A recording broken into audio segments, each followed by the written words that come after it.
Hey, how y'all doing? Um, I'm including this DVD with this live remix, kind of telling the story of how I made, uh, how I met Zero, and some of the steps that I took to get his CDs out, and how he grew in popularity, and I'm not taking all the credit for it, definitely. I'm sure that you all know that Zero is just a real talented dude. Um, Definitely one of the best here in Houston, and there's a group of them, and he's definitely in that top tier. So it wasn't everything that I did. It wasn't everything that Zero did. God definitely had a hand to play in it, and we'll talk about that also too. And then towards the end of the DVD, I'll give some tips for new artists coming up, how to get the music out, things to look for with distribution, things not to look for. People who are out there who are just trying to rip the people off. Um, I'll just give some tips, and I'll give some direction on how they can get their music out. Uh, Real briefly, kind of to set the stage anyway on how I even got in the music business and how I met Zero. At the time, I owned a pharmaceutical wholesale company, and I was making good money. I mean, there were some weeks, that I make $40,000, $50,000. So I was making money, but I wasn't happy. Um, I just wasn't really happy doing it, and I knew that there was another reason, that I had been. Um, I'd been really saved, um, and I knew that God didn't want me just to make money. Um, I was homeless, um, recovering dope fiend, been locked up. I mean, the whole thing. Matter of fact, I just finished writing a book in December, and it's out. It's called Half Black, Half White: Finding Me and My Place in America. And in the book, I talk about everything that I've been through, and how I got from being homeless to graduating from law school, and all the events that have happened. But um, uh, I say all that just so you knew where I was at that time, when I started the record company, because I knew there was some other reason why God saved me, and I was moving from one house to another, and one of the guys that was moving me said he just got out of prison, and he needed a helping hand. And when he said those words, uh, something just struck me. So I went in the other room and I said, "Okay, God, is this what you want to do? You want to open up a record company?" And the answer I got was yes. So I came back out of the other room and I told the young guy, I said, "Listen, I'm gonna open up a record company." And I opened up a record company, uh, got him in the studio, and it ended up the first couple songs we did. One of them charted on Billboard like number 3 song in the country. Uh, so when things like that happen, normally you could tell that you're doing exactly what you're supposed to do. And there was like maybe 2 or 3 weeks later, I ended up meeting Zero, and as soon as I heard his music, um, you could tell that the kid was, that he was special, and there was just something about him. Um, and then after listening to his story, um, how he grew up, with his mom passing, and him being, homeless and sleeping on the streets, and him going to school dirty. After me hearing the whole story, um, I knew that I was supposed to help him. I could see I could see the, uh, I could see the connection between Zero and I. With the way I was raised and things that had happened to me in my life, and then, now God had put this young man in my life. I knew that I was supposed to do something with him. So I told him that, that I would sign him, and I did. And there was a lot of people, at that time who told me, "Don't sign him, don't sign him. Um, he uses way too many drugs," or he's real moody, or they say this. People are just gonna say what they're gonna say about him. He wasn't that talented. On and on and on. But I knew that I was supposed to sign him, and I knew that I was supposed to help him as much as I could, and that's what I did. That's exactly what I did. I signed Zero, and put him also on a weekly payroll. At the time, he had an old, God, I forget what it was, like an old green Chevy Caprice or Malibu. I forget what it was. But the car ended up breaking down, and I bought him another car. It was a Toyota, and that broke down shortly thereafter. And so I took him to the Dodge dealership, and I had him pick out a car, that green Intrepid. And so I told the guy, I said, okay, well, how much is it? And I think it was like 17, 18,000, something like that. And I wrote a check for the car, and I told the guy to put the car in Zero's name. I didn't want to have any control over him or anything like that. I really wanted to treat him like a person. And I remember, Zero and I having a lot of conversations about that. About him saying that nobody ever treated him like that, and people always wanting something from him, and it was important for me to let Zero know that, what, dude, this ain't even about me. What I'm doing ain't even about me. This is something I know that God wants me to do. And towards the end of the DVD, I have a message for Zero, because I still have that belief true in my heart today, that there is a much greater purpose, for Zero, than just rapping about what he's rapping about. I just believe that everything happens perfectly how it's supposed to. But we'll get to that, definitely. So I got him the car, put it in his name. I had a townhouse over on the north side that I put him up in, and he was, he was living okay. He was living real good, and going to the studio, doing his thing, and man, I remember those times. But that first album, the self-entitled Zero album, it's a classic album, definitely. The artwork on it, everything on it, it turned out perfectly. And I think I had maybe 120,000 invested in that album before it even came out. And because I wanted it to be the best possible album that it could be. And it turned out real well, and people really started noticing. On that album also too, there was a song. It was called "Still Standing." It was the first song that that Zero had on the radio, was "Still Standing," and worked the deal out with the radio station. Of course, you got to pay them motherfuckers. That's just the way they are. I never really got along with them, really too tough. I really don't get along with them. Really now, the way the system works out. I had to pay $10,000 to get him put on the radio. I'm sure what they're paying now is probably about the same, or if not more. I think it's a shame that they don't try to help the local artists, and the people who can't afford the money, that are to spend that kind of money, that are talented, they need to have their songs on the radio also too.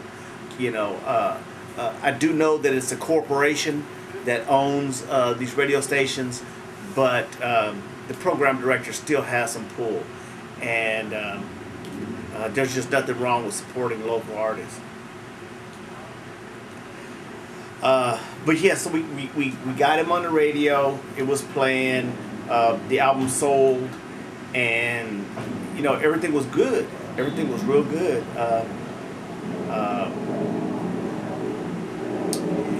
And the time went by so fast, because as soon as that album came out, then I started working on that Gorilla Mob album, the Resurrected album.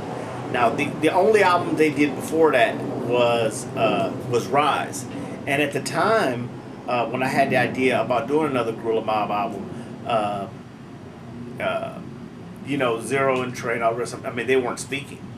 And, this was, how long has it been now? It's been 10 years? 10 years ago, maybe, 9 years ago. Well, but no, it's been about 7 years ago. Well, they weren't even speaking. So trying to figure out how we were going to do the album was real difficult. Also, too, trying to get certain people in to do their parts, and then getting them out, then having the other people come in, so that there's not there wasn't any interaction between them. My hope was that eventually they would start talking, and it, they kind of will bury some of the stuff that happened in the past, and move on, because all those cats are really are really talented, and it just didn't make any sense to me that the sound they had on that Rise album that they didn't do any more of, because I mean, they were like Bone Thugs and Harmony. I mean, the sound, it was magical when those three guys got together, and the music that they did. A real quick story though. We ended up getting the deal done, and I see Trey and I see Dougie now, and it's amazing, because at that time I remember I had to go pick up Trey from the studio, and so now I see him now. I mean, all of his success and the cars and everything else, and I just I kind of laugh at it, but then also too is I take great pride in that, kind of like a father, because I could I knew them when I met them when they were young men. They were young men. I mean, today they're men, but I knew them when I first met them when they were young men, and then to see them now grown up and doing everything in their careers. I take a lot of pride in that, because even the part that I had to play in it was a very small part. I played a crucial role in that, and that's what I take a lot of pride in. I had a system set up where I was putting out albums, and I could see that they followed that system. Right after the Gorilla Mob album, that Resurrected album, if you look at Trey's next album, Losing Composure, he basically followed the system that I had set up in place, and it was a beautiful album. The artwork, everything. I mean, he just kind of plugged it on in, and it worked hard. But I always knew that Trey was gonna make it. Always knew that, because he worked so hard. He gonna get on the streets, and he's gonna travel that highway, and he's gonna be relentless about making it in the music business. So I knew all the time. I knew for sure that Trey was gonna make it. We would have conversations, and I would tell Trey that, and I would tell him, say, man, you know what, you gonna be all right. You work hard. And I knew that was gonna be one of the formulas. I mean, he was already talented, but he worked hard also. And those are the two main ingredients for success. But we got the Gorilla Mob album done, and people loved it. It's still a classic today. After that, I saw I've seen that there's been other projects that they've done, but I really haven't seen another Gorilla Mob album. So hopefully they'll get together and they'll do another one. I mean, they definitely should. Dougie, I mean, matter of fact, here goes a clip of Dougie. Dougie and I, we sat down and had a conversation not too long ago. Also, with KMJ. Here's a clip of Dougie. Dougie, I know you remember them days in Rosenberg. Man. Right? And one of the reasons why I'm even doing this video is, I hear on the internet sometime, that whole ass nigga Eugene keep putting out these tapes and shit on My Nigga Row and all this. They don't know. They don't know the story about what happened and just how the music business go. Well, Gene, really, first and foremost, man, everybody who talking that shit, who don't know, nigga, in the beginning of this shit, man, before, you know what I'm saying, that nigga came to where you was, and even on some of his songs, the nigga even say, man, you saved that nigga life, bro. You know what I'm saying? Really on the cool. It started with Rakesh Jacobs. You know what I'm saying? Rock got us off these streets, man. We started doing this music shit, you know what I'm saying? And after that, you know what I'm saying, we had our little falling out or whatever. And then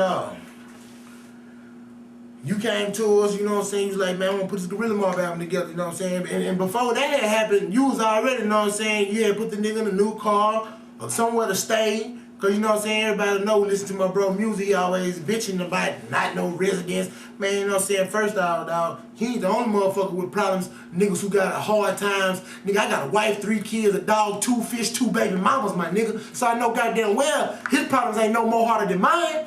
You know what I'm saying? I got a mama with cancer, you know what I'm saying? But shit, you know, so really it was like, you know what I'm saying, when you came into our life, you was the first nigga who put $10,000 in me and Trey hands. We ain't seen that kind of money, you know what I'm saying? A nigga was out there in the street pumping, but you know what I'm saying, that type of money at one time. And you ain't recorded a verse.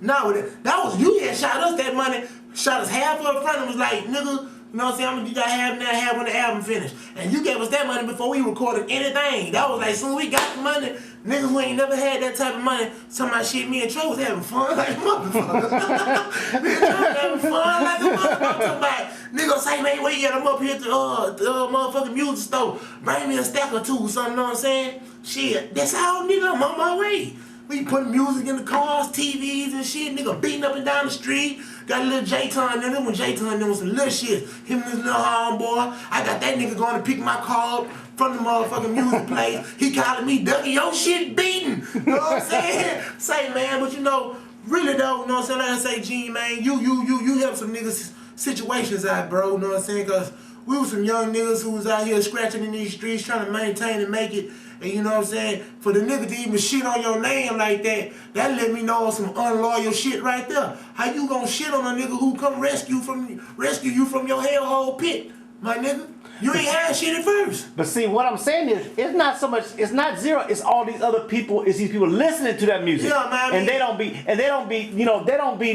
be knowing. Well, you know, it's like, man, with the fan, man, I seen some shit on the internet the other day, motherfuckers talking about I'm Zero older brother. You know what I'm saying? That's because I count myself like an OG. You know what I'm saying? You know what I'm saying? Niggas don't be really knowing that nigga ain't shot nobody. That nigga first time going to penitentiary, really he spoke that penitentiary time up on himself from the album he did with Herman Fisher. Right. Where that nigga say he did 2.5 for the game, but I showed no shame. He hadn't been to the penitentiary then, but you spoke that shit into existence, and he ended up doing 2.5 in the penitentiary, for real. You know what I'm saying? All that, I slap niggas, this, that, and that, you know what I'm saying? Everybody, man, look here, that shit is not real life, bro. That shit not real life, man. If you know Joseph Wayne McVeigh, you know dude is a humble dude, my nigga. The nigga know the Bible front to back, my nigga. You know what I'm saying? He ain't doing that fighting shit like you be talking about. And this is my bro. I love the nigga. Now don't get it fucked up. He gonna jump out there in the paint if you wanna fight or something. Which nigga wouldn't? Well, I ain't gonna say that because I know some hoes. It's some hoe ass niggas. But first and foremost, you know what I'm saying? All that shit that y'all hear, dog, it's rapping, dog. It's rapping, man. It's a handful of niggas who out there really living that shit they talking about, you know what I'm saying? Now, we done seen some shit, we done some shit, we done lived some shit, you know what I'm saying? But for the most part, this shit be entertaining, you know what I'm saying? Now, a real nigga gonna incorporate some of the shit he done lived with into his music or whatnot, you know what I'm saying? That's cause that's what a nigga know and see. But don't get it mistaken, dog, when these rap ass niggas get to telling you how they shooting niggas, killing niggas and this and that and that. Man, that shit ain't happening, dog. That shit ain't happening. Cause if they was doing that, dog, they motherfucking ass man, look here. I'm gonna tell you something like this here, man. These motherfucking white boys with these badges, these hoes smart, my nigga. It ain't nothing you gonna think of that they ain't already thought of how to catch your ass. So, don't believe that shit. These rap ass niggas, man, is not doing that. Now, with the work, that might be something different. Now, you know what I'm saying? But like, far as the fans and niggas just talking shit who don't really just know, man, we was recording shit out there. You probably still got a bunch of songs. Matter of fact, I know for a fact you got songs that we ain't released. You still got them hoes. Well, if you still got the computer, I know you still got it. You know what I'm saying? Songs that me, Ro, R.I.P. Mello, man. Nigga love you, boy. You know what I'm saying? God bless the dead, man. But songs with Mello, Cliche. You know what I'm saying? Tony Montana, what's up, boy? Welcome home too, nigga. I know you out, nigga. I seen you. You know what I'm saying? Tony Montana, man. You know what I'm saying? We did a lot of work over there in that studio in Rosenberg, dog. And you know what I'm saying? The fans, man, I just wish y'all really understand, man. Gene ain't no bad person, man. Eugene Bruce is a good dude, man. That nigga took some niggas off these streets, man. Financially blessed our game, you know what I'm saying? For some niggas who ain't had nothing, who was out here in the struggle. Just like we niggas who out there grinding, you know what I'm saying, with their work, nigga. It's a few niggas who like doing that shit. But it's a few niggas, man, who really don't do it. They do it because they have to do it, but don't want to do it. And in our situation at the time, when you came in, well, I can speak for myself. I was doing some shit that I didn't want to be doing. But like I said, I had my baby girl Rain, so I had to feed that, you know what I'm saying, and pay bills and all that old shit. So when you came through, they like kind of put a pillow up on the nigga situation where they ain't had to take all them risks for a good little minute. Cause I remember riding out there to Roseburg to the studio, me and Rain. You know what I'm saying? Coming out there to put in that work, man. And I ain't gonna lie, it was a comfortable environment. It was good for us, man. You know what I'm saying? I enjoyed every minute of it. I enjoyed every minute of it, man. Yeah. So what are you working on now? I know you're working on something. I mean, I heard one of the tracks because I made one of the tracks. So what are you working on now? But right now, man, I'm because I gotta say, and not to cut you off, but it's your time. Now I don't know. You know, let me tell you something. God even was influential on me putting this together, and I'm gonna tell the story how I even opened this record company, right? But let me tell you about God's work. See, God gonna let you make it, let other folks make it. But when your ass get up on his shoulder, like we see, God gonna take it away. Now I truly do believe that your time is coming. A lot of people be telling me that, man, all the homeboys, all the homegirls in the streets, every city, every state I go to, man, niggas be running up on me, man, what's up with you and your peoples, man? Your peoples don't fuck with you no more. Why them niggas do you this? Why them niggas do you that? You know what I'm saying? And really, I could go into a whole bunch of details about all the snake bitch nigga shit that was done, you know what I'm saying?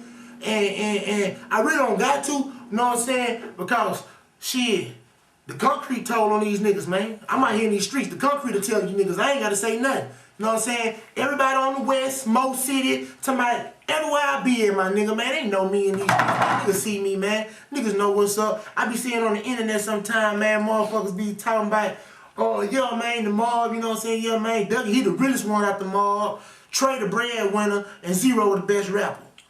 You know what I'm saying? I be seeing that shit, too. And I just sit back, watch these niggas, you know what I'm saying? I see the hearsay, hear the hearsay, but I don't be tripping, man, because motherfuckers in the streets know. Niggas who know Joseph, Frazier, and Douglas, they know, you know what I'm saying? We had our little following us, you know what I'm saying? Me and Trey, we good, though. We good, we good now, you know what I'm saying? And I ain't gonna even go into no details on that, but you know what's up, bro, and it's good. Nigga, I ain't doing no tripping. Cause you know what I'm saying? When I reach my phone and I dial that number, you pick up and it's good. You know what I'm saying? The other little situations that little minute shit that people in the streets be keeping up. You know what I'm saying? I really pay that shit no mind. But my niggas know what's up. My niggas know what was done. I ain't gonna go into no details, but my niggas know. The streets know. You niggas know. You know what I'm saying? Niggas just, I ain't fucked with me at first kind of bad. Cause I love these niggas, man. These niggas who I came into the game with, my nigga. You know what I'm saying? Niggas be ducking, why you don't say nothing? Why you don't, cause really that ain't for me. I don't feel the need to involve the world in what transpired with me and my niggas, even though I ain't done a bitch ass thing. I ain't done nothing. I ain't did shit. But kept it 100, loyal, talking about on my end, my nigga, like I said, shit, I did everything that a real friend's supposed to do. You know what I'm saying? And if a nigga tell you anything different, that nigga's a lie. He gay and he suck dick. Straight up. But you know, I'm just keep on doing what I do, man, because like I said, man, there's a lot of people keep on be telling me it's my time. I ain't trying to do too much, but give me about 1.5, 2 million out this rap game, and I'm gonna open me up a funeral home. Straight up. I'm juicing boys, shooting boys, and putting them in the ground. That's what I'm doing, man. I ain't had this rap shit back. I just do it because a nigga good at it. What's up with the new album then? Man, What's the feel of it? What's the, you know? Well, see, man, really on the cool, like after talking with Trey, me and Trey be running it, and you know what I'm saying, he just, since he had his hands and been some places in this rap shit where I ain't had an opportunity to get to yet, you know what I'm saying, he be like, say, man, you know, I ain't dropped the album in this long, Dougie. But, and when I sit and I analyze, I look at the game, little boost, you know what I'm saying, real niggas, you know what I'm saying, they niggas ain't, you don't really have to drop no album. When you have a live ass song, throw that bitch on the mixtape and throw it out. So really what I've been doing, man, I've been in the studio rapping on underground beats, original beats, and shit. Whatever songs I think, the jammingest ones, I put them hoes in the CD, we're gonna put it out. I got one coming out called The Realest Gorilla of Them All. Once again, anybody tell you different, a nigga gay and he suck dick. Nigga, I am the realest gorilla of them all. Don't be that till I'm dead, my nigga. Straight up. So, I got that little project coming out, man. I got the one of my singles that's been rotating, the shot a little video for me and Trey. I'm little Kinfolk Boss, man. What's up to the squad, ABN? Love you niggas, man. We shot this Boss Max swag, man. That's been getting a lot of real good feedback. Man, all I'm really been doing, though, I'm just in this kitchen cooking, dog. Doing features for all my homeboys, man. Everybody who want it, nigga, get you one. You know what I'm saying? Yo. Got this, like I said, the realest gorilla of them all. I was gonna drop one called the last gorilla of them all. You know what I'm saying? Because, and I picked that time because I'm the last gorilla of them all that's gonna get rich. You know what I'm saying? Niggas still been out here struggling like the rest of you niggas, man. All the dope boys, everybody who nigga in the hood, in the projects and shit, I'm still right out here with y'all, man. The niggas talking about, man, I thought Dougie had a house out there in Katie or some shit. Man, I'm right here in the projects with you niggas, talking about where the weed at. You know what I'm saying? Still out here thugging and taking care of my wife and my kids, man. I'm just like you niggas, man. You know what I'm saying? Even though I'm supposed to be gone. I'm supposed to have one of them big ass houses. You know what I'm saying? I ain't gonna go into the reason why I don't. But once again, niggas know. You motherfuckers know. But besides that, I'm still out here scratching, grinding, getting it on, man. Got God, got faith, nigga. I'm talking about God and grind, my nigga. That's what I'm doing. I'm out here. You supposed to catch me in your city, your state, posted up at your gas station with about 2, 3, 4 of my niggas with them CDs, talking about, nigga, check out the new album, going down, signing autographs, flyers, posters, doing all that shit, man. That's what a nigga be doing. That's how, that's the real grind, what a nigga been doing. Going to these record stores, getting my product in there, going to these distribution companies, setting up arrangements to get my shit out into the stores and shit. You know what I'm saying? That's what a nigga just been on, though, really pretty much, man. Just trying to take care of my kids and my family, dog. What you got for these young kids that'll be like listening to this music and looking at this video? What you got for the 9-year-old, 10-year-olds in elementary school, Yeah. in high school, and they sitting there trying to make some decisions about their life, whether or not they're gonna do this book shit or they gonna go out there on that street corner or what, you know what I mean? Yeah. What you got for them? Well, shit, what I want to say to the little nigga, man, and the little mama, who probably their role model is the dope boy, and you know what I'm saying, it's not their fault, and it's like really due to society and the way we raised and where you raised at is gonna determine who your role model is or whatnot. So you come from the hood just like I come from, 9 times out of 10, the dope boy is gonna be your role model. But what I can say for that, man, it's a dead end road. Don't let these niggas lie to you and tell you, nigga, that's the way of life. And don't get it fucked up. For every nigga, I feel your pain, bro, if you been out there working in the game and due to situations and circumstances, nah, fuck that. Due to the judge, the judge say we catch your ass back in this court, nigga, you gone, and you have to put that shit down. Nigga, I empathize with you and I feel with you, you know what I'm saying? Cause I'm one of them same niggas. So, to the little nigga, I wanna let that nigga know it's good at first until your ass get caught. Don't get caught. Don't get caught. Cause when you get caught and you get into the system, nigga, it's over for you. Every time you get caught, it's gonna be more time until they hit your ass with that L, man. And you ain't trying to deal with that, man. So I advise what you do, man. Stick to the education, man. Learn you something that's gonna be lucrative for you, man. Something that you can embrace and you can probably pass on. Cause a whole ass nigga could sell dope. It ain't hard to sell dope, dog. All you gotta do is have it and have it at a real good price. That's it, man. I'm talking about some bitch ass niggas who you know you can slap, go in their pocket, take their money and they dope, be on. I'm talking about these niggas be on. Bitch ass niggas be on. But at the end of the day, nigga, when your ass catch them cases and then your freedom become more in jeopardy and your whole way of living become in jeopardy, you know what I'm saying? You can't look toward the dope no more because shit, it ain't really no future in there but a penitentiary cell for you. So I advise you, man, try to learn something that can carry you to making money. You know what I'm saying? Something that you can pass on to teach somebody that'll make you some money. Cause the dope game, it ain't gonna be here forever. I mean, they always gonna have a live ass drug. It's gonna always be some live ass drugs. Trust me, it's gonna be some live ass drugs. But some of them shits, man, you don't want to be involved with, man, cause it's gonna take you down the drain. So like I say, man, learn you something that can get you paid. That don't go against what the law say. Well, pretty much every damn thing go against the law, just as long as it don't get you caught and put you in a position where you gotta do time. You know what I'm saying? Don't put yourself in nothing that you can't pay off. You know what I'm saying? So that's what I would advise you to do. Little mamas too, man. All that.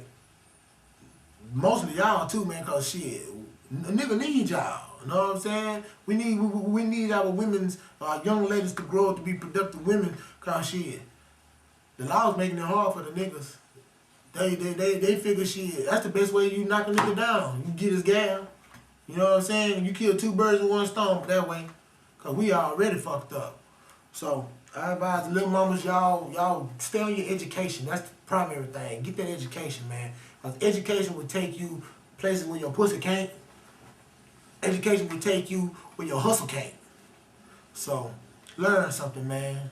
That's what we need to do. I feel like as citizens of society and first just black people as a whole, man, cause shit, we were raised up with a lack of knowledge.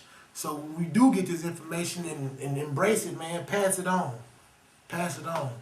So that's what I got for the little brother and the little sister, man. Learn you something that's gonna make you some money besides the dope game. That's what I would say. Well, I appreciate you, Dave, for coming over here, man. Man, it's good, Gene. You know, every time, bro, you know what I'm saying? Just let these niggas know, man. It's your homeboy, Dougie D, the realest gorilla of them all. Slow, lot of banging, screwed up click. Grown man shit, ABN gang, nigga. Y'all know what's up, man. It's your homeboy. I'm out here in these streets. All you bitch niggas who hate, suck a dick and fuck you, straight up.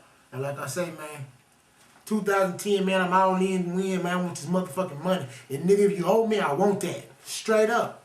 If you owe me, bitch, I want it. You know what I'm talking about? And y'all get used to seeing me, man. Get used to seeing me, man. Yeah, the studio that Dougie was talking about was in Rosenberg. After finishing the first album, I decided that I probably needed to get my own studio because I was signing up other artists and doing other projects, and it got to the point where I needed to have my own studio.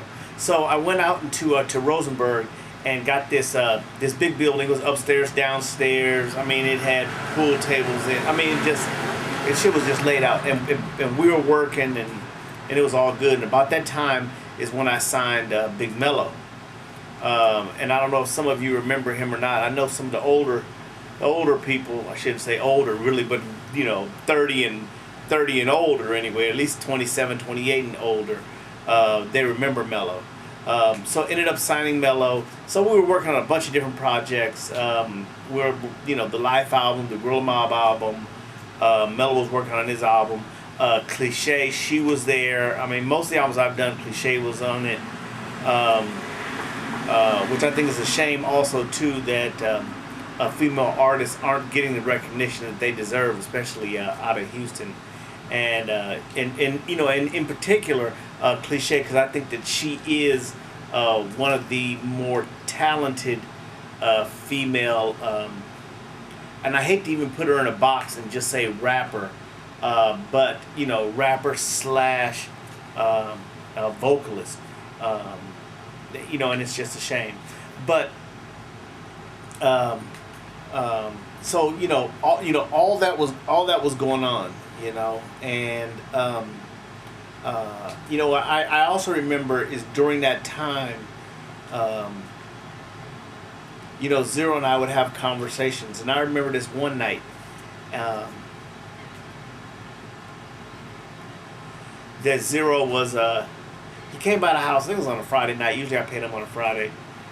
But it was on a Friday night, and he came by and was sitting here talking, and I was just telling him how much I appreciate him, and he was just like, man, everything you've done for me. And I said, you know what, Zero, one day, man, I said, your music gonna be taking care of me.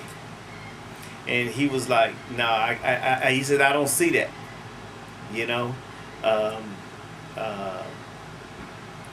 just didn't see, how his music would ever get that big. But I knew in my heart that he was going to be a superstar. And that was just, for whatever reason those words were said.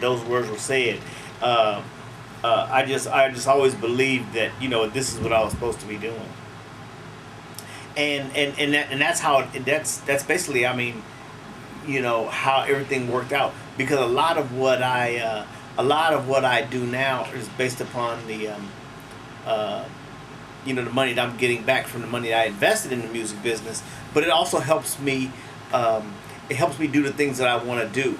I do a lot of stuff for people that are in recovery, young kids that are in recovery, young kids who've been abused, sexually abused. I do a lot of work with that. So, a lot of the money that I make off of music, I put right back into these good causes.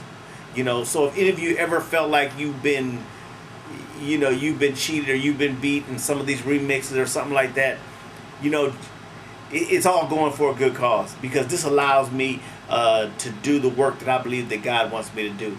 And that's one reason why I keep doing the remixes. But also too is a bigger reason is that once an album has been out for a little while, it gets taken off the shelves, because new albums, they come and they move it off the shelf. There's only so much shelf space.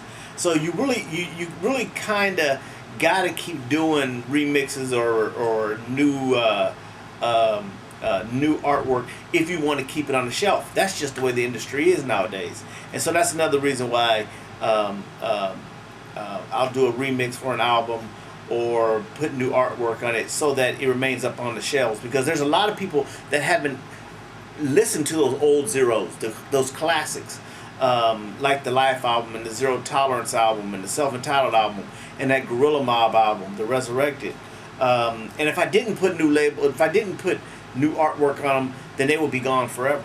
So it's almost a necessity to keep doing it, and also to it helps finance some of the good causes that I'm doing, and for that there ain't nothing wrong with that. That's why one of the reasons why I even called this album Life, or The Making of a Prophet Life, is so that people who've heard the Life album, they'll see it and they'll know, okay, these are the same songs. So that way, if they feel like they don't want to buy it, they're not wasting their money. I mean, it's not as though, I'm not trying to hide nothing or do anything like that. But,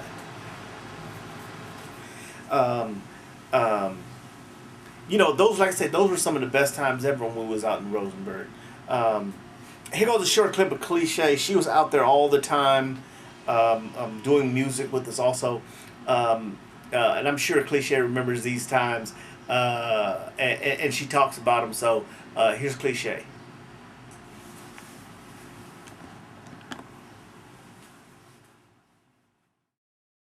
It's your girl Cliche. First off, you already know me from all the Zero albums, the Gorilla Mob albums back in the rise, all the way from the Zero versus the World, Life is a Struggle and a Pain, Creeping with the Sawed Off Ends, Let's Chill. It's your girl here, you feel me? Problems, all those songs you hear Zero in that female voice that you hear on there. A lot of those female voices are Cliche that you hear. This is me in the flesh.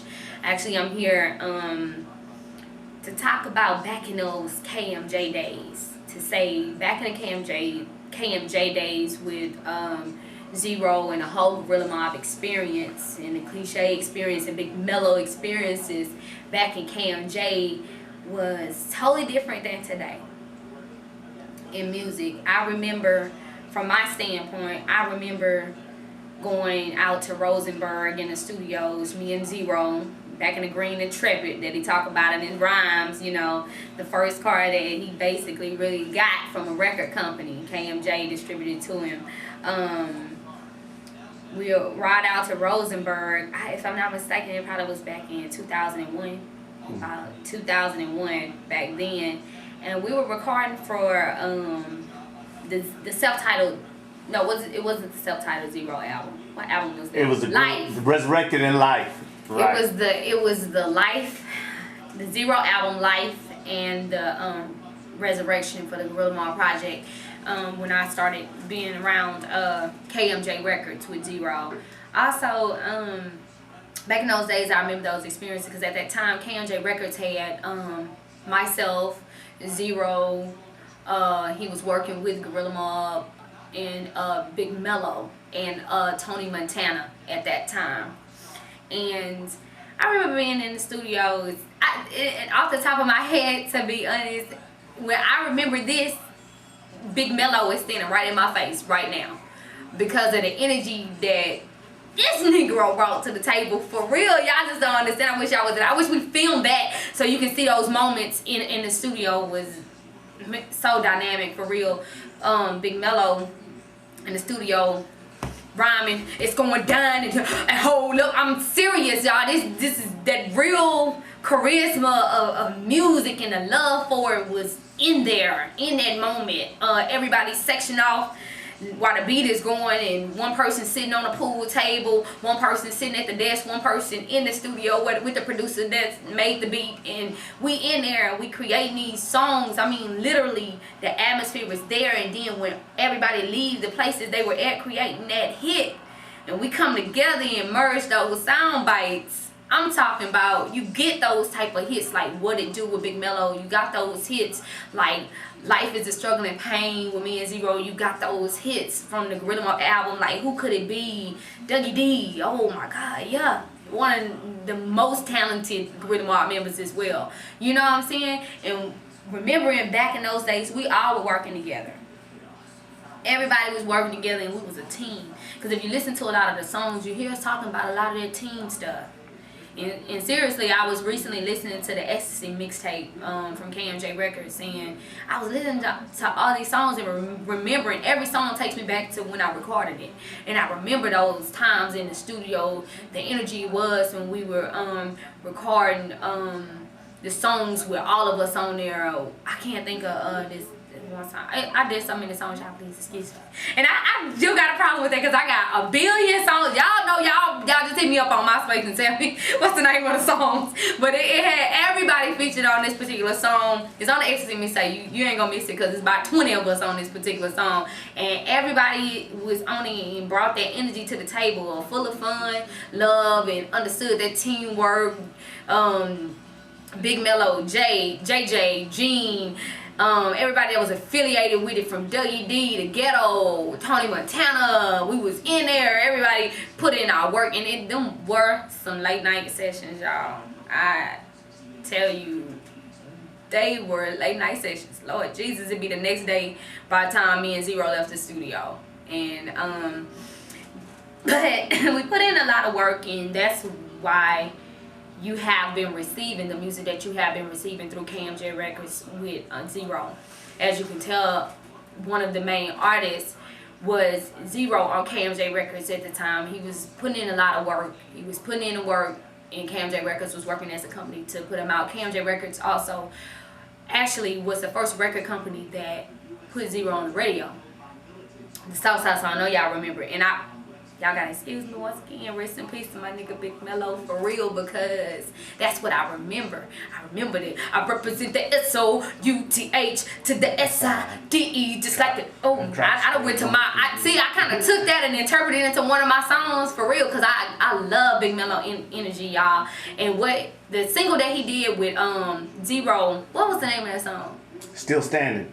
Man, I can't, y'all excuse me with these names, I'm bad with them, I just remember the songs, just holla at me. That I'm still standing on that outstanding beat. Oh my God, they killed that. Lil Flex, it was Lil Flex, Zero, and Big Mello. Oh my God, and they did their thing on that. And KMJ Records basically was the first company that gave Zero an outlet to more than just the underground.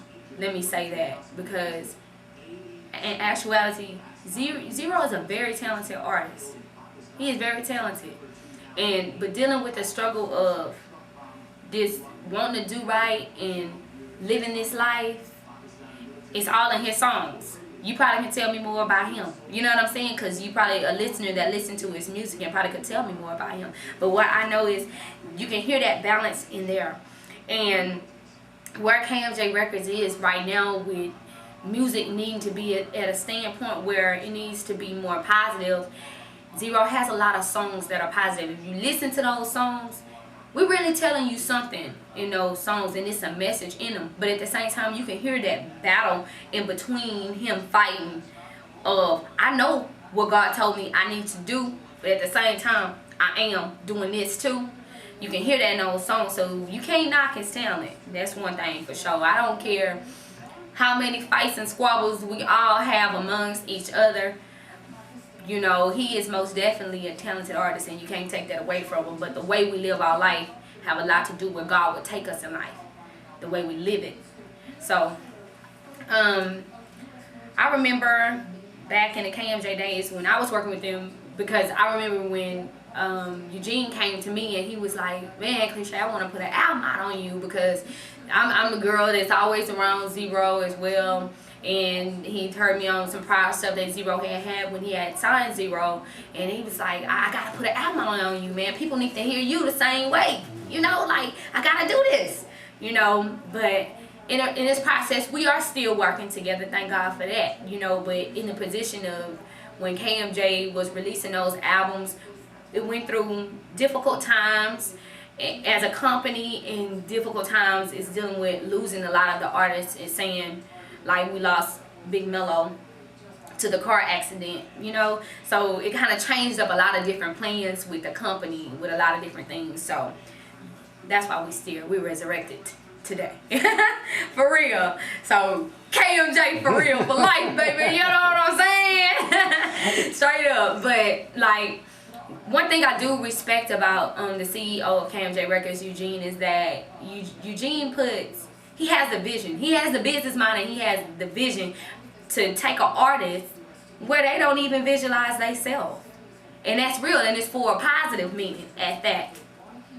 And at the standpoint that he's an author as well, and in the different life changes that he experienced himself, he trying to take his company in that positive aspect, but at the same time he's dealing with the confusion between, I got hit records over here with this certain artist that I'm putting out, but at the same time I don't want to promote the negativity to it, but then again, this is what the fans want. So how do I balance this out? Because at the same time, like I say, in a lot of these Zero songs, these songs are real. So I mean, everything is not gonna be pretty, you know, when someone giving you some real information. So trying to clean it up to the best way that it can, I think is the best way. It actually helps Zero to make him look, you know, have a better appeal to the audience eye when someone that doesn't like all the profanity to listen to him, because he does have a story to tell. So I commend what KMJ is doing with cleaning up a lot of its own product. Is actually helping that artist too, you know, clean up himself, even if they not. You know what I'm just saying? But it is good music. It is good music, most definitely. KMJ knows good music. Their record company actually had talented artist Papa Seville, if I'm not mistaken. I've worked with him before. I actually found out that he was signed with KMJ before, and as I worked with Eugene longer, I found out that he worked, because I done a feature for the guy Papa Seville before, and he's a most definitely talented artist. Yeah, so I mean, I don't even remember that. A lot of the connections like came together. I know God put all this together. I love the experience that I had with KMJ, because KMJ actually took care of the way it's structured as a business and a record company. It took care of his artists and his business the way that it was supposed to. He did that for his company. When I say it's KMJ, he took his artists. He brought Zero in, bought him a car. He put him in his house. He had him on a salary. He had him rotated. He was working as a businessman just as well as these majors should, but most of the time don't. He did that. And still is doing it, working with them right now. He's not currently working with any new artists, because he's putting out this book, Half Black, Half White, and I love it. I read it, just the aspect of the business mind of where KMJ is going from he just has so many talents that I'm just saying he's going from this music into his own personal thing, but it all ties in together. Because when I read his book, I see just so many changes me as an artist that I went through, to say, like, this not just for a black person or a white person. This for the rappers and singers and people that, college students that's struggling, that's trying to get it, in the downfalls that we go through in life, to be like, hey, we can still hold on and make it. If this person came from, you know, came from somewhere cool and end up dropping to the bottom, following the wrong footsteps, that you can get back on the right track and you can do the right things in a positive aspect. Right now, cliche, I'm always going to work with KMJ Records. I'm classified entertainment, but I always collaborate and I work with KMJ Records. I have a couple of projects out that actually KMJ Records had assisted me on in recording and mixing and mastering and so forth. This is my Hustle Hard Part 1 right here. This is my Hustle Hard Part 2 with me and Miss Soy from California. Me and her collaborated on this one. These are all original tracks on Part 2. Part 1 got 31 tracks. I did on some mixtape tracks and my own, just to show you how I can wreck somebody else's beat. You know what I'm talking about? And this is my Hustle Hard Part 3. This is the new one. This is my CD and DVD set. The DVD, if you don't know Cliche, you most definitely can figure out and know me off of this DVD. You see my grind all the way from Houston to California with it for real. And you see us putting in this work, how we do it. And this is the movie side right there. And also, everybody know I had joint venture with Presidential Records, which is another company that Zero was actually signed to. If you notice, a lot of the companies that I dealt with were companies that Zero was signed to, because me and Zero always worked together and we were always together. So, of course, they was like, hey, you got to holler at you. And I can say a few times that he even brought to the table to me was like, hey, you need to come and holler at Woo Woo Woo. And get you some money out of this situation and get them to put out your album. That's one of the real times I remember.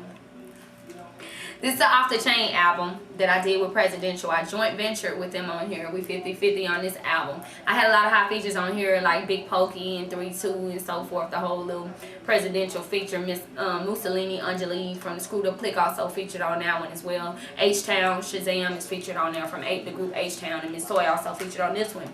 This is just a few of the albums I just brought just to kind of show you a little bit of my history, because I don't expect everybody to know who Cliche is. So if you don't, I'm giving you some of my history a little bit.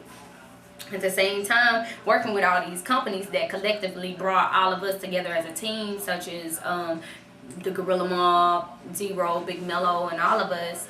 I was just in the car on the way here for this interview, and I was actually going through the Ecstasy mixtape to listen to some of the songs that I had done with them back then in 2001, and I couldn't get past track number 1.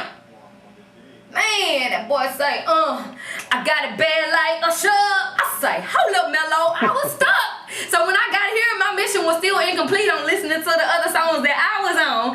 Just to say that, for real, like, man, KMJ has done a lot of good music, has put a lot of mixtapes together, done a great art as putting all the songs that the streets love together collectively from all of its catalog to put out all the time. So y'all make sure y'all most definitely stay tuned in to all the different mixes with new beats, new features, and different things like that, because that's history. Everything that KMJ has brought to the table from zero is history. You know what I'm saying? That's history, and it's actually the only current history of him that's still circulating professionally. You see what I'm saying? You get some bootlegs. You probably can find some bootlegs of different things or whatever. But I love the way they do their work, especially online. This is the first company that actually brought this artist to the light where everybody else could see him like we did as a talented artist like that. So it made it accessible for everybody to receive those type of albums. What else I need to go? What else? I don't think you pretty much hit on everything. Where would you like to see the future of rap going to? Oh. Can the rappers really help these young kids? Man. With the battles that they have with drugs and you know, even though we know that there's so much that goes on in their homes that influences that, but what role, if any, or what obligation do you think that you have or that other rappers can have on these young kids? Okay, and most definitely thinking about what role we can play as being substantial artists to help these kids and the listeners and the audience to our music. Oh God, I spoke about this on my panel in my Hustle Hard Block Explosion. I say that a lot of artists don't think that they're responsible for what your kids or somebody else's kids are singing and saying out in the streets. But I most definitely say that's our position right now. Yes, it's the parents' position for what they listen to, but I most definitely think that's our position as artists to remember that we're not the only ones, or adults are not the only ones that are listening to our music. So we have to be cautious about what we put out in the streets, what we put out in the stores, what we put out online, because there's a quadrillion kids online. A lot of artists feel like, well, I don't have to, people raise their own kids. We're not, entitled to raise their kids for them through our music and this and that. No, but you're a role model even if you don't want to be one. I say that all the time to these artists because they don't recognize it. And once they kind of view it this way, then some of them recognize it and understand where I'm coming from. But you are a role model even if you don't expect to be, want to be, or knew that you were, because someone's always listening to you and watching you, especially if you're in the limelight. So when you're distributing some information out, be cautious of what you're saying. And a lot of artists are not. At the same time, if you telling someone, you may be telling your true story, your testimony that you did certain negative things, but at the same time, leave them with some type of conclusion. You see what I'm saying? K Rita couldn't say it best. He was like, okay, you have this artist go out here and they listen to the song and they go do what you said, and you just, what's the solution at the end of the song? Now you got this kid over here just making his life a disaster. You know what I'm saying? Because he's trying to live up to who you are as an artist, because a lot of these artists don't really recognize that they role models. And it's crazy because anybody could be a role model. A bad one, a good one, a sorry one, a selfish one, or whatever title added to it. You are some type of role model, so you have to be precautious as an artist of what you put out. And as a listener, you have to be precautious of what you're listening to and what you're receiving. I most definitely believe in that, because if you're not productively thinking about what you're singing and you kind of had this fantasy of living this life this person has painted in your head through this song, then you don't realize this person ain't really do that like that. You know what I'm saying? Now you done did something, now you locked up for drugs, killing somebody, for whatever reason, because you tried to go and imitate this picture this person painted in your head through this song. So that's why I feel like there's a difference between rappers and real artists. There's a difference between singers and singers. It's a difference between writers and people that's just making songs. It's a difference between it all. And to separate that, I just talked to a guy earlier today, and we were talking about the underground should be the mainstream line. And that is so true. I'm glad he brought that, he seen it like that and worded it like that, because all the music that you love the most, that you actually go to the stores and buy, it's the underground music. But that's not the music they're playing on the radio, shooting videos for, that you see on 106 and Park or not. But the songs that you listen to on the radio is not really substantial songs, not really saying nothing. You might like the single, but you're not going to the store to buy this person's albums. The underground is making the money because we down here and we have to sell it and distribute it ourselves. But at the same time, if that talent that was on the underground that the fans keep going back to go and buy and actually go find, if that was set on the mainstream line as a record company, even to these majors, when you think this will make us more money and this is what the people want, so let's give it to them. They making us accept that they playing on the radio because that's how we can, I can't control what they playing on the radio, so I just have to listen to it. Wherever, if I'm going to the subway, going whatever they play in the radio, it's on and we just hear it, so it just kind of plays in our mind like we like it, accept it. But then it's not really what, because the way I feel right now, and I just got some game on this, I feel that Houston does not sound like Houston music. I mean, I'm not the only one. I mean, it doesn't take a genius. What they playing on the radio now, ain't nothing wrong with playing other music in different states, but at the same time, Houston radio doesn't sound like Houston. Houston radio doesn't sound like Houston. Okay, we don't mind you playing somebody else stuff. Like I said, Houston radio does not sound like Houston. Houston don't sound like Houston here no more. I just found out recently, and the club owner had put me on game. He was like, well, you know what it is right now? A lot of the DJs are from Dallas. So they're playing a lot of their stuff. So that's how the Dallas market is taking over in Houston. But people not even realizing that. And a lot of the artists from Houston are starting to rap like the people in Dallas because they feel like that's what they got to sound like in order to get radio play. Come on. I'm H-Town bound, and I'm gonna keep it to the fullest. I don't have anything against Dallas or nowhere else, but we have to protect our market too. We don't mind playing everybody else stuff, but at the same time, we neglect playing our own.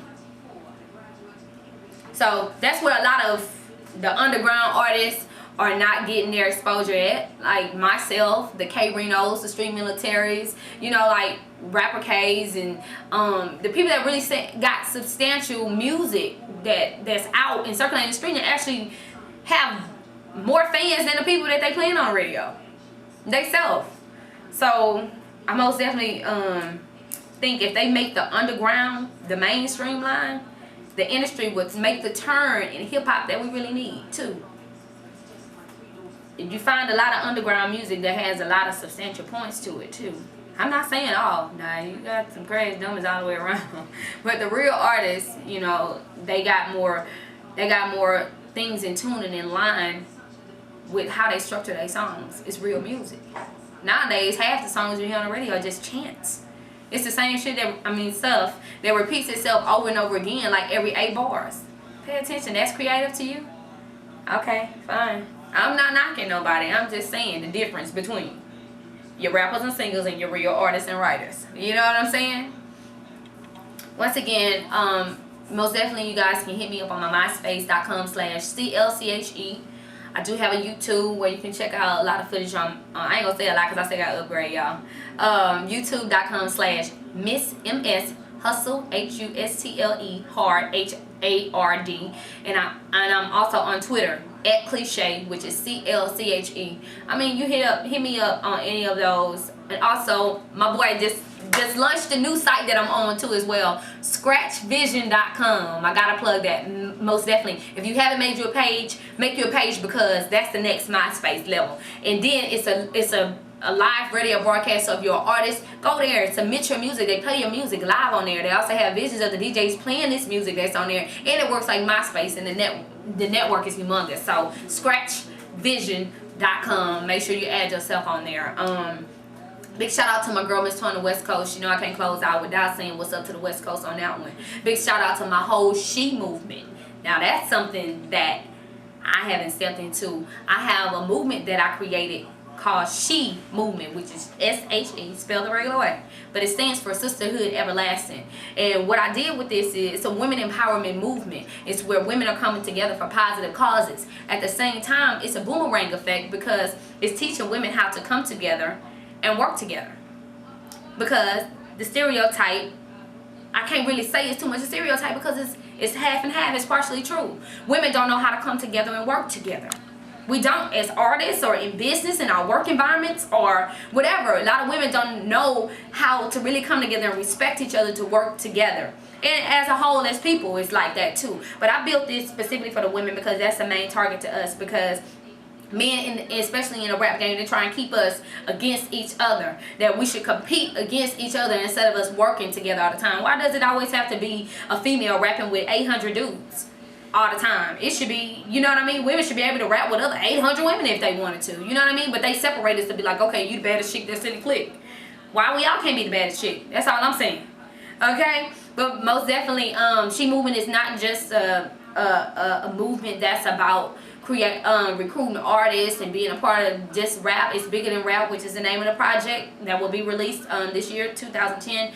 Also, we have many women from different walks of life that's a part of this that do different things, you know, have different businesses, skills that they all bring to the table. So when I throw my Hustle Hard Block Explosions and we set up panels, we got different people that's working different areas, food. We got different people that's on the panel speaking with me. We got different people that's setting up different things, and we're all working together. We come together. We feed the hungry. We clothe the hungry.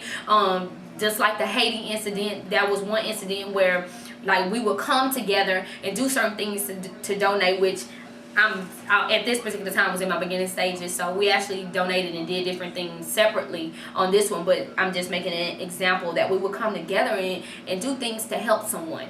It always feels good to be helped, but it feels so much better to help someone else. It makes you feel better. It will build your confidence up. So I most definitely say if you a strong, powerful woman or want to be one, most definitely hit me up on myspace.com, say CLCHE, KMJ Records, anywhere you can find me. Google me. You CLCHE. I'm always recruiting because I just want a team of us, and She Movement is worldwide. I got women from different states, different countries that's a part of this, that supports and rep for that. So we get the whole world just on one accord of thinking, hey, in a positive one at that, we can make powerful moves, and that's what I'm in for. I'm even changing up my music because I know y'all know me from a lot of my hard raps, even though they real everything I said, but a lot of the profanity, I have a whole new market and a whole new fan base now that I have to cater to and get my little cousins in trouble for saying my rap songs because they accidentally said that curse word, you know? So I most definitely took the profanity out of my music. Now, so I know that's something new, but ain't nothing changed in the music. The lyrics still real, and the story's still real, and the testimonies are still there. You know what I'm talking about? And so, but the She Movement project is bigger than rap. Will be releasing. It will be a clean album. My Hustle Hard Part 4 is my R&B/hip hop album, which will be a clean album. All my music from now on is clean, cause I'm doing this for God. Not doing this for nobody else. Who? God.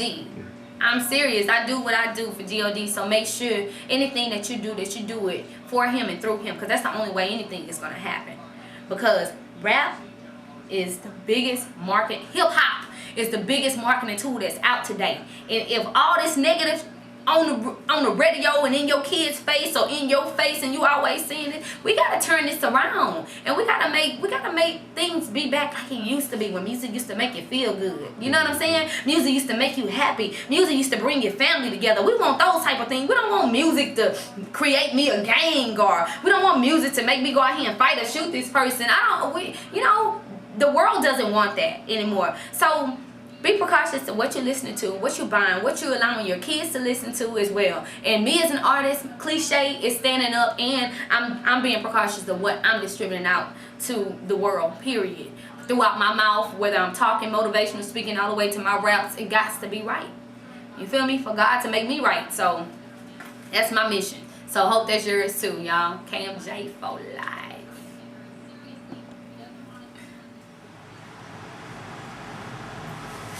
Yeah, that was Clee. As you can see, I mean, from Clee's and from Dougie, that we had a lot of fun out there. We did a lot of work out there at Rosenberg, you know, that's for sure. But it was shortly, real shortly after that the Gorilla Mob album came out, that Southwest Wholesale, and some of you younger cats, y'all probably don't remember when Southwest Wholesale was in its heyday. But that's when independent record labels here in Texas, everybody knew about us because we were making money when places like New York, LA, independents weren't making it like we were making it. And a lot of that was because of Southwest Wholesale. But during that time, Southwest Wholesale was having some problems, and they were going out of business. That was right at the time that I first released Life, and when Southwest Wholesale closed, I think they owed me something like $140,000, and I wasn't getting my money from them. So it was real tight then. With the record business, it was a little bit before that I had quit the pharmaceutical business because the laws were changing, the federal laws were changing. But Southwest Wholesale was having some problems, and Zero came to me and he said, well, he was thinking about going over to Rap-A-Lot. And I had a conversation with Rap-A-Lot, and one of the concerns with Rap-A-Lot was that a lot of people had thought that Zero had signed a bunch of different contracts with a bunch of different people, and Rap-A-Lot really didn't want to get involved with him because his paper was messed up. Contracts here and there, and they just didn't think it was going to be smooth sailing. Well, also too around that time is I was involved in a lawsuit with Presidential Records, and I hired an attorney to represent me. And I hired an attorney to represent Zero also, because each one of us had our own interests, and he needed representation. So when I talked to Rap-A-Lot, I told him, I said, listen, it's okay to sign Zero. I mean, I'm going through the process now. I'm getting all his paperwork cleaned up. He'll have a clean bill of health. But they were still a little concerned, so I invited their lawyer to come and sit in on all the proceedings. He could look at all the paperwork. And the lawyer's name was Fastoff. And if you want to, you could actually go on the internet under Harris County Courts, and you can actually pull up all the documents. You can look at everything yourself. So if any of you have any questions or any doubts about what I'm saying, go look at the documents yourself. But Fastoff was there. Just sitting in so that Rap-A-Lot could be sure that Zero's paperwork is going straight. And I came to an agreement with Presidential, and also we got it worked out where at the end of the proceedings, Zero's paperwork was clean. I mean, it cost me about $50,000 that I had to pay for attorney's fees to get his paperwork right, but he was clean, and even though I had a contract with him, one of the things that Zero and I always agreed to was that whenever an opportunity came for him to move on, past me, that opportunity would be there regardless of whatever any contract that we had. And I always believe in being a man first. I always believe in being a man first, before anything else. And real quickly, talk about being a man, especially today. If you coming up and you making it, and you can reach back and help somebody, be a man. The glory always ain't got to be on you and on your shoulders. Be a man. Help your next brother. I really seriously doubt if these youngsters today could live through the times that I lived through. You coming up in the 60s and 70s, and there's not a close bond between you and your people, you get lost. So things are just different the way things were today. Men then were different from the way men are today. If you said something in them days, that was your word. And you were going to live by your word. And that's just the way we were raised. Today it's just not like that. It's all about self and what I can do for me. And you know, and you see these people that talking about they gangsters, then they get in trouble, then they start, you know, telling on their friends and telling on. I mean, what kind of, you know, that don't make no sense. But if you can help your next man come up and you made it, do it. Because guess what? If you don't, people see that too. People see what you're doing. People see it. You know, I'm going through a series of medications right now. Now I'm on an experimental medication. I don't know how long that my life will be, you know, because I have a bad liver. I need a transplant. And that was another reason why I wanted to sit down and do this DVD. I told you earlier that I wrote a book. And I wanted to write the book, and I always wanted to do this DVD because, you know, before I die, I want the record to be straight. That's all. You know, I wanted to write the book so that my kids knew who their father was. And I needed to tell that story so that the next person after me can read my story and say, well, you know what? If all this happened to him, you know, it might be able to happen to me. The reason why I'm leaving, you know, the reason why I'm recording this DVD and telling the story is so that the record is straight. And there, you know, there's things that need to be said, just for encouragement. You know, I don't know who's gonna help. You know, I hope and pray that at least one person out there who listens to this, maybe will change their ways. Maybe we'll go get help. At the end of the video, there will be phone numbers that will come on the screen. That will list AA, NA, victims of child abuse, sexual abuse, and there'll be all kinds of numbers on there for hotlines and other things that that you can call. You know, if you think that you may not, if you think that you may need help, there's numbers on there and there's resources on there for you to call so that you can get help. So that whatever sickness you have, you know, doesn't have to be passed on to your kids also. But so, you know, I got everything worked out with Presidential. It was a good opportunity, you know, 4-0 going over to Rap-A-Lot. I mean, Rap-A-Lot is a bigger company than I was then and that I am now. They had a good reputation. You know, they could have moved him. They could have moved him along probably faster than I could. You know, they'd done all that Scarface and the Ghetto Boys, and I mean, they were just they were just in a better position 4-0. So, you know, that's why I wanted to help him. I always thought of Zero as a son, and that's another reason why I treated him the way I did treat him. You know, as a son. And also, too, is I believe that it was my duty to do that. I mean, I believe that's what God wanted me to do, was to help that young man. And that's what I wanted to do. And I think this is probably a good time, you know, to say this. And this really is a message to Zero. Because I think it's something that needs to be said. And like I said, is if I don't say it, then you know, I don't want to be laying there ready to die and wish I would have said it. You know, Zero, you have a real gift. You have a real talent.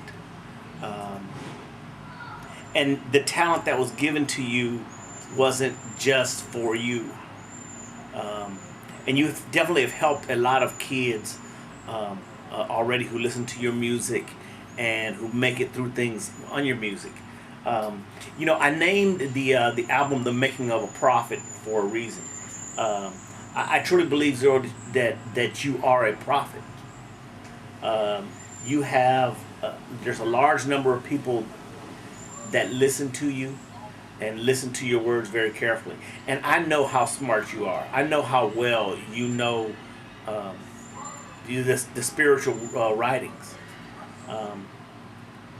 I know also too is the you know, the pain that you've been through, and we've talked a lot about you know, about it. But for whatever reason, think about it like this: for whatever reason, that you've been given all the opportunities that you've been given. I mean, it is for a reason. I believe now more than ever, kids are looking for guidance, and you can give them that guidance. You can make your life be about so much more. So much more. I mean, things aren't going to change much. The rate, the rate that everything is going, things just aren't gonna change much in your life. I mean, and you're getting to the age where now it's time to start thinking about your legacy. Leave something behind that can help the next man coming behind you. The wisdom and the words that you have that have been given to you, you need to share them. You need to share them, and people will still buy your music. So, and you'll be bigger than anybody. You'll be as big as Pac or be as big as anybody else. And I hope and pray that you get a chance to, at least listen to this and give it some thought about the message that you're giving kids. And think about what you're leaving behind and the legacy that you're leaving behind. I know there's more in you. And I know what your belief system is. And I know that you believe. You know that I know. Address that fear about what people may think or whatever it is. Maybe there's no fear at all. But just, give it away, dude. Give it away. You got it inside you. Just give it away.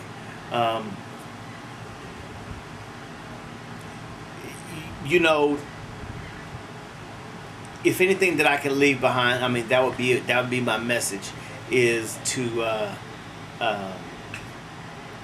help that next person. But look at the credits as they roll by at the end. Like I say, use some of the numbers if there's somebody out there who has a problem with addiction. And let me give you a working definition of what I say an alcoholic or a drug addict. If you're starting to experience some problems because of your use, then it might be time to stop.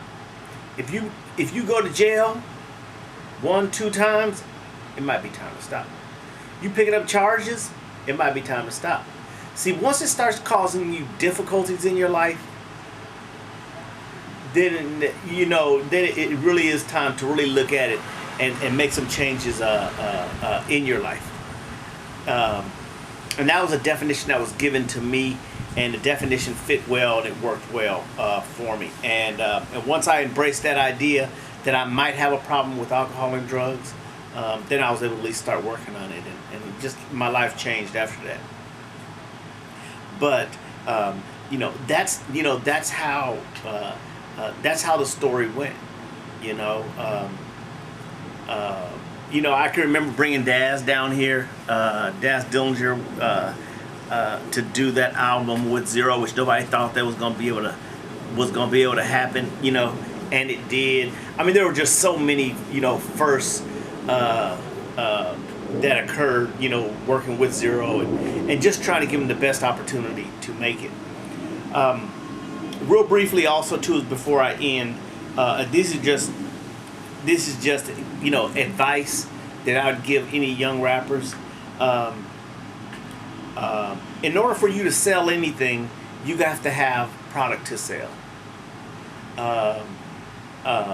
You got to get a demo made somehow, some way.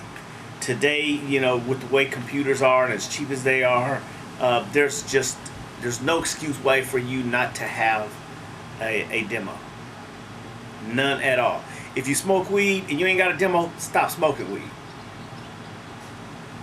I know that's probably a novel idea, but the money you spend fucking off on weed, you can make a demo. If it's not that important to you, well then don't worry about it. Keep smoking your weed. But you got to have something for somebody to listen to. People aren't going to take you serious if you haven't did the first steps yourself. If you run across anybody who tells you that they are an A&R person, run away from them. Especially nowadays, big record companies. I mean, they just don't have A&R people like they used to have. Run away from them. If somebody tells you about something they're doing in the music business, ask them what they've done before. Don't believe all the hype. Do not believe all the hype. Let me tell you that and say it again. Do not believe all the hype. Most of the shit on the internet is rip-off shit. Anytime you have to pay any money up front for anything, chances are it's a rip-off. You know, there's so many ways that you can put out music now, especially digitally, that it's real easy. Check out a site. It's called www.createspace.com. It's owned by Amazon. It's a great way to put out music, ringtones, whatever. SoSouth.com, I would recommend it. Randy's one of the best guys over there. Honest guy. He's not going to cheat you out your money. Check them out. Selecto Hits, they do a real good job. Music Access in Dallas. Robert's a real good guy. He'll do you right. I mean, there are some places out there. You just have to be very careful and very leery about who you go through. And also too is if you don't know how to count bars, find out. You know, I can remember 7, 8, 9 years ago going in the studio, somebody say, okay, well, what am I doing? They're like, okay, you're gonna do it in a 16. Okay. And they went in there and they wrote 16 bars, and it was 16 bars. And nowadays, I mean, there'll be young kids that come in and they'll want to do a song and they've written 11 bars for a verse. And then their hooks may be 10 bars. And I'm sitting there, I'm like, you know, whoever taught you how to do that? You know, hooks are 8 bars. Verses, they can be 16 bars, 12 bars, but you really can't, or even 8 bars if you're gonna split to 16. But you can't write 10 bars, 11 bars, 13 bars. You can't do it that way because music isn't set up like that. It's usually gonna be set up in the 4 bar, 8 bar or loop. So you can't fall in the middle and expect for that music to still keep flowing the way it's supposed to be flowing. So if you don't know how to count bars, learn how to count bars. Just don't go in no studio thinking that you could rap. If you can't rap, or if your friends tell you can't rap, or if you're a friend and you know somebody who think that they can rap and they can't rap, tell them they can't rap. And then move on and do something else. There's no use you wasting your time doing something that you ain't got no business doing. So if you can't count bars and don't know how many bars are in a verse or how many bars are in a hook, then don't rap until you find out, how to count bars, or have somebody teach you how to count bars. Be professional about what you're doing.